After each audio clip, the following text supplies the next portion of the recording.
Private పాఠశాలకు దీటుగా ప్రభుత్వ పాఠశాలలు తీర్చిదిద్దబడుతున్నాయని విద్యార్థుల తల్లిదండ్రులు డబ్బుని వృధా చేయకుండా ప్రభుత్వ బడుల్లో చేర్పించాలని మానకొండూరు ఎమ్మెల్యే కవ్వంపల్లి సత్యనారాయణ తెలిపారు. తిమ్మాపూర్ మండలం మన్నెంపల్లి గ్రామంలో అంగన్వాడీ కేంద్రాన్ని స్థానిక సర్పంచ్ పొన్నం సునీత అనిల్ గౌడ్ తో కలిసి ఆయన ప్రారంభించారు. విద్యార్థుల తల్లిదండ్రులకు ఎమ్మెల్యే పలు సూచనలు సలహాలు చేశారు.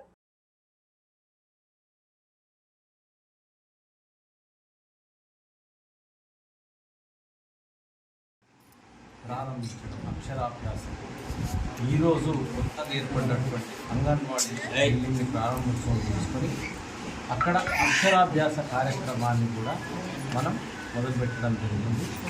విద్యా వారోత్సవాల సందర్భంగా ప్రభుత్వం సంకల్పించిన కార్యక్రమాన్ని ఈరోజు మనం చేయడం జరిగింది.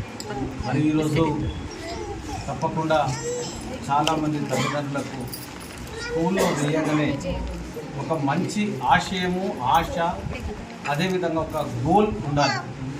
నా పిల్లల్ని నేనేం చేయాలి, నా పిల్లలు గొప్పగా ఎలా తయారవుతారు, నా పిల్లలు గొప్పగా నేను చదివించాలంటే చిన్నప్పటి నుండే వాళ్ళ వెంట మనం ఉండాలి.